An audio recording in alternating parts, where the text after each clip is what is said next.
Christy Bennett. തിരക്ക് പിടിച്ച ജോലിയും മാറിയ ജീവിതശൈലിയുമല്ല നമ്മുടെ നിത്യജീവിതത്തെയും ആരോഗ്യത്തെയും പ്രതികൂലമായി ബാധിച്ചേക്കാം അല്ലേ? എന്നാൽ അവിടെയും സാഹചര്യത്തിനനുസരിച്ച് ആരോഗ്യ കാര്യങ്ങളിൽ ശ്രദ്ധ കേന്ദ്രീകരിക്കാൻ നമ്മൾ തയ്യാറാവില്ല. എപ്പോ വരെ?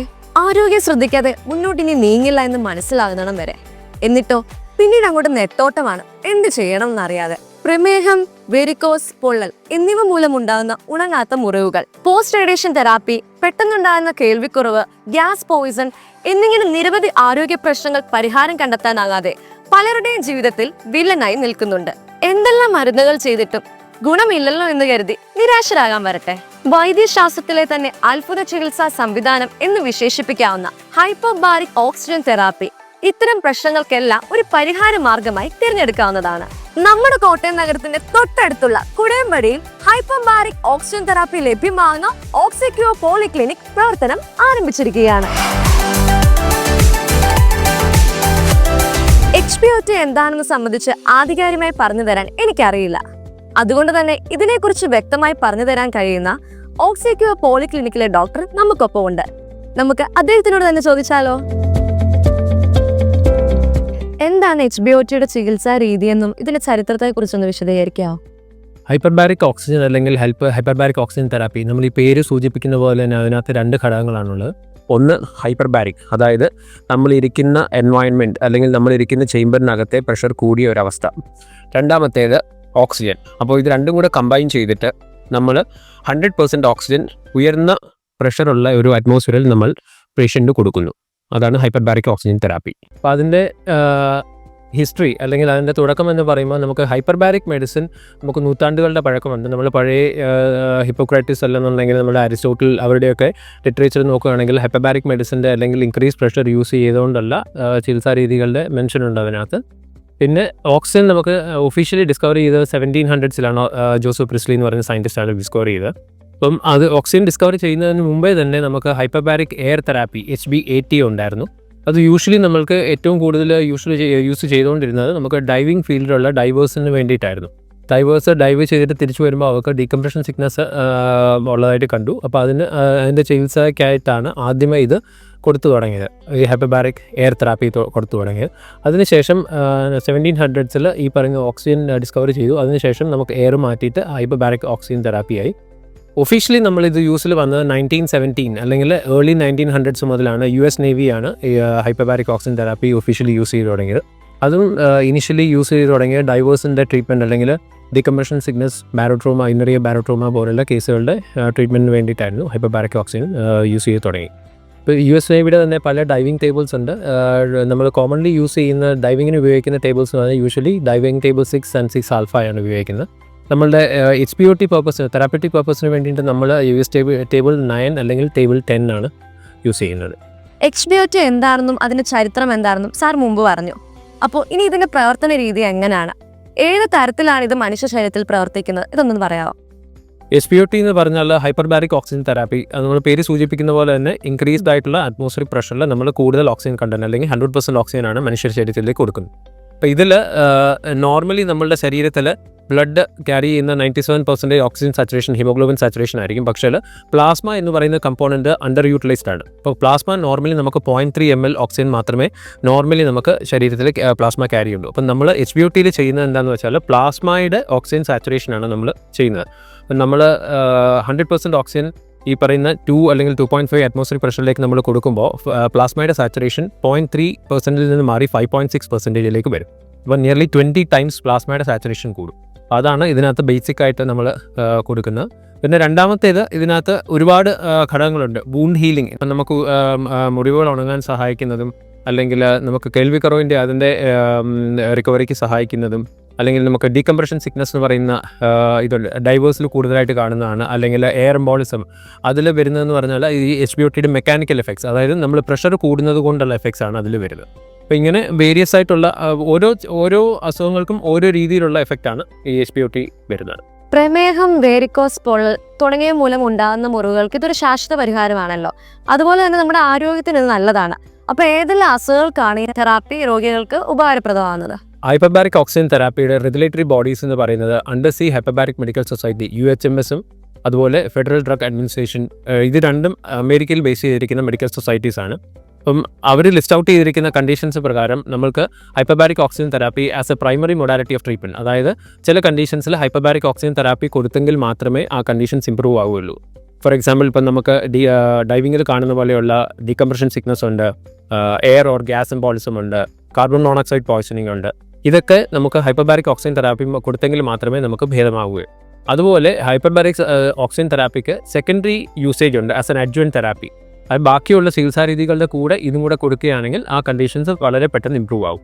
അതിന് UHMS അല്ലെങ്കിൽ FDA പറഞ്ഞിരിക്കുന്ന അസുഖങ്ങൾ ഏതൊക്കെയാണെന്ന് വെച്ചാൽ അതിൽ ബേൺസ് ഉണ്ട്. നമുക്ക് സെക്കൻഡ് ഡിഗ്രി അല്ലെങ്കിൽ തേർഡ് ഡിഗ്രി ബേൺസിൽ ഇത് ഉപയോഗിക്കാം. അതുപോലെ നേരത്തെ നമ്മൾ പറഞ്ഞിരുന്ന പോലെ ഡയബറ്റിക് അല്ലെങ്കിൽ നമുക്ക് വീനസ് വാരിക്കോസ് വെയിൻസിൻ്റെ അൾസേഴ്സ്, അതുപോലെ നമുക്ക് ഉണങ്ങാത്ത അല്ലെങ്കിൽ ഭേദമാകാത്ത ഏത് മുറിവുകളാണെന്നുണ്ടെങ്കിലും നമുക്ക് ഇത് ഹൈപ്പർബാരിക് ഓക്സിജൻ തെറാപ്പി നമുക്ക് ഫലപ്രദമാണ്. അതുപോലെ പെട്ടെന്നുണ്ടാകുന്ന കേൾവിക്കുറവ്, പിന്നെ എവാസ്കുലർ നെക്രോസിസ് എന്ന് പറയുന്നത് നമ്മളുടെ അസ്ഥി അല്ലെങ്കിൽ നമ്മുടെ ബോണിലേക്ക് പോകുന്ന ബ്ലഡ് സപ്ലൈ കോംപ്രമൈസ് ആയാൽ അവിടെ ഡാമേജ് സംഭവിക്കും. അപ്പോൾ ഇതുപോലെയുള്ള കേസുകളിൽ നമുക്ക് ഹൈപ്പർബാരിക് ഓക്സിജൻ തെറാപ്പി കൊടുക്കാവുന്നതാണ്. അതുപോലെ നമ്മൾ പ്ലാസ്റ്റിക് സർജറി എന്ന് പറയുന്ന, അല്ലെങ്കിൽ നമ്മൾ എല്ലാവരും വളരെ കോമൺ ആയിട്ട് കേട്ടിട്ടുണ്ട് പ്ലാസ്റ്റിക് സർജറി ചെയ്യണം. അപ്പം പ്ലാസ്റ്റിക് സർജറി ചെയ്ത് കഴിഞ്ഞാൽ ചില ഫ്ലാപ്സ് അല്ലെങ്കിൽ ചില ഗ്രാഫ്റ്റുകൾ അത് ടേക്കപ്പ് ചെയ്യത്തില്ല. അപ്പോൾ അങ്ങനെയുള്ള കോംപ്ലിക്കേറ്റഡ് ആയിട്ടുള്ള പ്ലാസ്റ്റിക് സർജറി കേസുകൾക്ക് നമുക്ക് ഈ പറയുന്ന ഹൈപ്പർബാരിക് ഓക്സിജൻ തെറാപ്പി ഫലപ്രദമാണ്.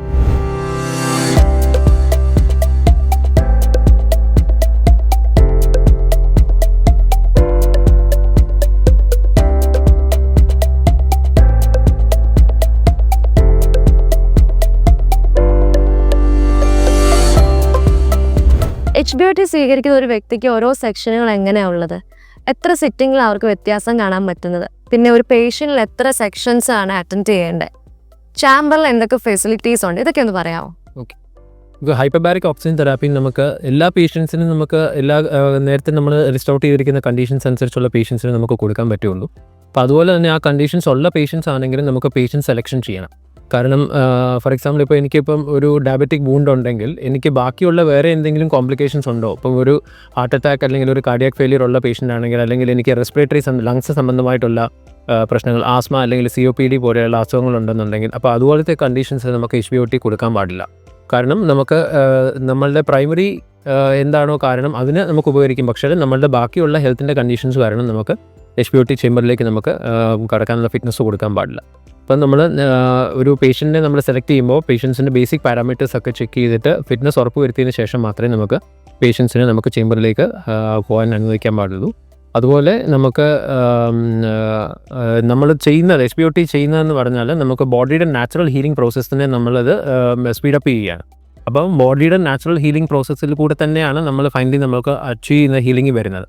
അപ്പോൾ നമ്മൾ അറ്റ്ലീസ്റ്റ് ഒരു 20 to 30 സെഷൻസ് ഒരു പേഷ്യൻസിന് വേണ്ടി വരും. ഇപ്പോൾ ഒരു ഡയബറ്റിക് മുറിവൊക്കെ ആണെങ്കിൽ, അല്ലെങ്കിൽ ഒരു കേൾവിക്കുറവൊക്കെ ആണെങ്കിൽ നമ്മൾ അറ്റ്ലീസ്റ്റ് ആ ഇനീഷ്യൽ ഒരു 10 സെഷൻസ് കഴിഞ്ഞതിന് ശേഷം നമ്മൾ കൊടുത്തിരിക്കുന്ന HBOT തെറാപ്പിയുടെ അതിൻ്റെ എഫിക്കസി എങ്ങനെയുണ്ടെന്ന് നമ്മൾ പരിശോധിക്കും. അതിനുശേഷം ഇപ്പം നമുക്ക് ഇപ്പം മുറിവാണെന്നുണ്ടെങ്കിൽ മുറിവ് ഉണങ്ങി വരുന്ന അതിൻ്റെ ഗ്രാനുലേഷൻ ടിഷ്യൂ എന്നുള്ള കാര്യങ്ങളൊക്കെ അതിനകത്ത് നമുക്ക് കാണാൻ സാധിക്കും. അപ്പോൾ നമുക്ക് നല്ല റെസ്പോൺസ് ഉണ്ടെന്നുണ്ടെങ്കിൽ നമ്മൾ 20 to 30 സെഷൻസ് ആണ് സാധാരണഗതിയിൽ മിക്ക പേഷ്യൻസിനെ നമുക്ക് കൊടുക്കേണ്ടതായിട്ട് വരിക. പിന്നെ കേസ് ടു കേസ് ബേസിസിൽ ഇപ്പോൾ ചില കേസസിലാണെന്നുണ്ടെങ്കിൽ ചിലപ്പോൾ നമുക്ക് പ്രൊലോങ്ഡ് ആയിട്ട് കൊടുക്കേണ്ടി വരും. റെസ്പോൺസ് കാണുന്നുണ്ടാവാം, പക്ഷേ അത് സ്ലോ ആയിരിക്കാം. അപ്പോൾ ചിലപ്പോൾ 20 സെഷൻസിൽ നമുക്ക് നിർത്താൻ പറ്റില്ല. ചിലപ്പം 30 to 40 sessions depending on the response of the patient. നമ്മുടെ നാട്ടിൽ സാധാരണയായിട്ട് കണ്ടുവരുന്ന ഈ ഡയബറ്റിക് മൂലമുള്ള മുറിവുകൾ, ഉണങ്ങാത്ത മുറിവുകൾ, അപ്പോൾ അതുപോലത്തെയൊക്കെ കേസുകളിൽ നമ്മൾ ഹൈപ്പർബാരിക് ഓക്സിജൻ തെറാപ്പി കൊടുക്കുമ്പോൾ നമുക്ക് പ്രൊലോങ് സെഷൻസ് ചിലപ്പോൾ ആവശ്യമായിട്ട് വരും. എന്നെങ്കിൽ മാത്രമേ നമ്മൾ സാധാരണഗതിയിൽ ഡയബറ്റിക് ഫുട്ടിൽ ഗാൻഗ്രീൻ എന്നൊക്കെ പറയുന്ന കണ്ടീഷൻസ് വരും. അതായത് നമ്മുടെ കാലിൻ്റെ ഏറ്റവും വിരലുകളിലേക്കുള്ള ബ്ലഡ് സപ്ലൈ കുറഞ്ഞിട്ട് ആ ഭാഗത്തെ ടിഷ്യൂ നശിച്ചു പോകും. അപ്പോൾ അങ്ങനെയുള്ള കേസസിലൊക്കെ നമുക്ക് ഇപ്പം ഏറ്റവും പ്രചാരത്തിലുള്ള ഇതെന്ന് പറഞ്ഞാൽ നമ്മളത് കാല് അല്ലെങ്കിൽ മുറിച്ച് കളയാന്നുള്ളത്. നമ്മൾ ഒരുപാട് കേസസ് കേട്ടിട്ടുണ്ട്. പ്രമേഹ മുറിവുകൾ വന്നിട്ട് കാല് മുറിച്ച് മാറ്റേണ്ടതായിട്ട് വന്നിട്ടുണ്ട്, അല്ലെങ്കിൽ വിരലുകൾ മുറിക്കേണ്ടതായിട്ട് വന്നിട്ടുണ്ട്. അപ്പം നമ്മളുടെ ഈ HBOT തെറാപ്പി അല്ലെങ്കിൽ ഹൈപ്പർബാരിക് ഓക്സിജൻ തെറാപ്പിയുടെ ഒരു മെയിൻ ഗുണം അല്ലെങ്കിൽ മെയിൻ അഡ്വാൻറ്റേജ് എന്താണെന്ന് വെച്ചാൽ നമുക്ക് ഒരുപാട് ലിം സേവിങ് നടക്കും. അതായത് ഒരുപാട് നമുക്കറിയാം, ഇപ്പം നമ്മളുടെ കാലിലെ ഒരു കയ്യിൽ അല്ലെങ്കിൽ ഒരു വിരൽ പോയി കഴിഞ്ഞാൽ എത്ര ബുദ്ധിമുട്ടാണെന്നുള്ളത് അറിയാം. അപ്പം നമുക്ക് ഹൈപ്പർബാരിക് ഓക്സിജൻ തെറാപ്പിയുടെ ഒരു മെയിൻ അഡ്വാൻറ്റേജ് എന്ന് പറഞ്ഞാൽ ലോഡ് ഓഫ് ലിം സേവിങ്. അതാണ് അതിൻ്റെ ഒരു മെയിൻ അഡ്വാൻറ്റേജ് വരുന്നത്. ഓക്സിക്യൂറുള്ള ഹൈപ്പർബാരിക് ഓക്സിജൻ തെറാപ്പി ചേമ്പർ എന്ന് പറയുന്നത് 8 പേർക്ക് ഒരേ സമയത്ത് ട്രീറ്റ്മെൻറ്റ് എടുക്കാൻ പറ്റുന്ന ഒരു ചേമ്പറാണ്. പ്ലസ് ഇതിൻ്റെ പുറത്തൊരു സിംഗിൾ മാൻ ഒരു ചേമ്പർ ഉണ്ട്, അത് എയർലോക്ക് ചേമ്പർ എന്ന് പറയും. പക്ഷേ നമ്മൾക്ക് തെറാപ്പി അല്ലെങ്കിൽ ട്രീറ്റ്മെൻറ്റിനായിട്ട് യൂസ് ചെയ്യുന്നത് ഈ 8 പേരുടെ ഈ ഒരു കപ്പാസിറ്റിയാണ് യൂസ് ചെയ്യുന്നത്. ഇതിൽ നമുക്ക് ഇതിൻ്റെ ഫെസിലിറ്റി എന്താണെന്ന് വെച്ചാൽ നമുക്ക് 8 പേർക്ക് ഒരുമിച്ച് ഒരേപോലെ ഇരുന്നിട്ട് ട്രീറ്റ്മെൻറ്റ് എടുക്കാൻ പറ്റും. അല്ലെങ്കിൽ നമുക്കിപ്പം ബെഡ് റിഡൻ അല്ലെങ്കിൽ ഒരു ലൈങ് ആയിട്ടുള്ള ഒരു പേഷ്യൻ്റ് ആണെന്നുണ്ടെങ്കിൽ നമുക്ക് ഈ 4 ചെയറുകൾ മാറ്റിയിട്ട് നമുക്ക് സ്ട്രെച്ചർ ഇതിലേക്ക് പ്രവേശിപ്പിക്കാവുന്നതാണ്. ആ പേഷ്യൻ്റ് അങ്ങനെയുള്ള പേഷ്യൻസിന് നമുക്ക് HBOT ട്രീറ്റ്മെൻറ്റ് കൊടുക്കാൻ പറ്റും. പിന്നെ അകത്തെ ഫെസിലിറ്റീസ് എന്ന് പറയുന്നത് നമുക്ക് ഇതിനകത്ത് നമ്മുടെ ടെമ്പറേച്ചർ കൺട്രോളിന് വേണ്ടിയിട്ട് ഇതിനകത്തൊരു ചില്ലർ യൂണിറ്റ് ഉണ്ട്. അപ്പോൾ ഇത് നമുക്ക് ടെമ്പറേച്ചർ അതനുസരിച്ച് നമുക്ക് കൺട്രോൾ ചെയ്യാൻ പറ്റും. അതുപോലെ ഇതിനകത്ത് ഇതൊരു ക്ലോസ് ചേമ്പർ ആയതുകൊണ്ട് തന്നെ ഒരു ഫയർ ആക്സിഡൻറ്റ് ഉണ്ടാകാനുള്ള സാധ്യത ഉണ്ടെന്ന് പറഞ്ഞാൽ അങ്ങനെ ഒരു ഫയർ ആക്സിഡൻറ്റ് ഉണ്ടായാൽ എന്താണ് അതിനുള്ള പ്രതിവിധി വേണം. അപ്പോൾ അതിന് വേണ്ടിയിട്ട് നമുക്ക് ഹൈപ്പർബാരിക് പ്രഷർ റേറ്റഡ് ആയിട്ടുള്ള ഒരു ഫയർ ഫൈറ്റിംഗ് എക്യുപ്മെൻ്റ് ഉണ്ട്. പിന്നെ എപ്പോഴാണെങ്കിലും ഇതിനകത്തേക്ക് രോഗികൾ വരുമ്പോൾ രോഗികളുടെ കൂടെ ഒരു നഴ്സിംഗ് സ്റ്റാഫ്, ട്രെയിൻഡ് ആയിട്ടുള്ള നഴ്സിംഗ് സ്റ്റാഫ് കാണും. നമുക്ക് എമർജൻസി മെഡിക്കൽ ട്രേ ഇതിനകത്ത് കാണും. അപ്പോൾ ഈ പേഷ്യൻസിന് ഇതിനകത്തുള്ളപ്പോൾ എന്തെങ്കിലും ഒരു മെഡിക്കൽ എമർജൻസി സംഭവിക്കുകയാണെന്നുണ്ടെങ്കിൽ നമുക്ക് വെൽ ട്രെയിൻഡ് ആയിട്ടുള്ള നഴ്സിംഗ് സ്റ്റാഫ് ഉണ്ട്. അപ്പോൾ അവർ ഈ ചേമ്പറിനകത്ത് വെച്ചിട്ട് അവർക്ക് ഇനീഷ്യലി ഫസ്റ്റ് എയ്ഡ് കൊടുക്കാനും പേഷ്യൻറ്റിനെ റിക്കവർ ചെയ്യാനുമുള്ള ഓപ്ഷൻസ് ഇതിനകത്തുണ്ട്. അപ്പോൾ ഓക്സിജൻ ശരീരത്തിലൂടെ കടത്തി വിടുന്നതാണ് ചികിത്സ എന്ന് മുമ്പ് പറഞ്ഞല്ലോ. ഹൈ പ്രഷർ ചേമ്പറിലേക്ക് ഓക്സിജൻ നൽകിക്കൊണ്ടുള്ള ട്രീറ്റ്മെൻ്റ് ആണിത്. അപ്പോൾ ഇതിന് എന്തെങ്കിലും ആരോഗ്യ പ്രശ്നങ്ങളൊക്കെ ഉണ്ടാകാൻ സാധ്യതയുണ്ടോ? അപ്പോൾ ഇങ്ങനെ സേഫ്റ്റി മെഷേഴ്സ് എന്തൊക്കെയാണ് ഉപയോഗിക്കുന്നതിന് എന്ന് പറയാം.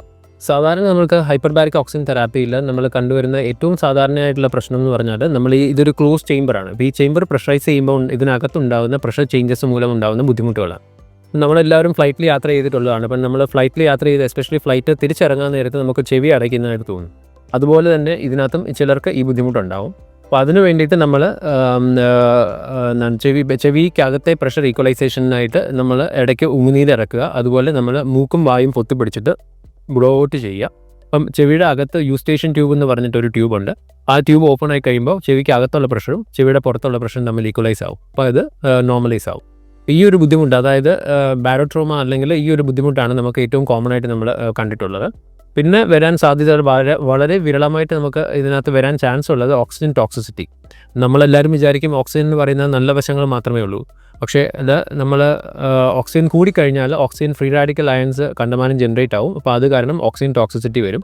അപ്പോൾ അത് ഒരുപാട് സെഷൻസ് നമ്മൾ മോണിറ്ററിങ് ഇല്ലാതെ ഒരുപാട് സെഷൻസ് നമ്മൾ എടുത്തു കഴിഞ്ഞാൽ നമുക്ക് കുറച്ച് കഴിയുമ്പോൾ തന്നെ അത് ലങ്സിനെയും ബ്രെയിനെയും ഒക്കെ ബാധിച്ചു തുടങ്ങും. പക്ഷേ അത് നമ്മളൊരു തെറാപ്യൂട്ടിക് എഫക്റ്റിലേക്ക് നമ്മളത് ചെയ്യുമ്പോൾ ഓക്സിജൻ ടോക്സിസിറ്റി വരാനുള്ള ചാൻസസ് വളരെ കുറവാണ്.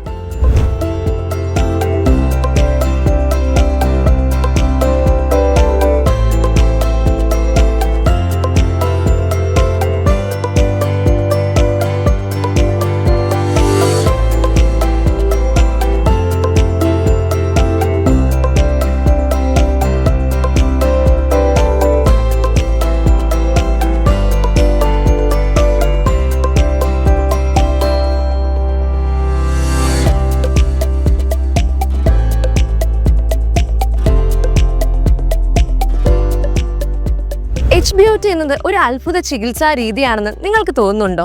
ഒരുപാട് ചികിത്സകൾ ചെയ്തിട്ടും അതിനൊന്നും ഫലം കിട്ടാതെ മുന്നോട്ട് നീങ്ങുന്ന ആരെങ്കിലും നിങ്ങൾക്കറിയാമോ?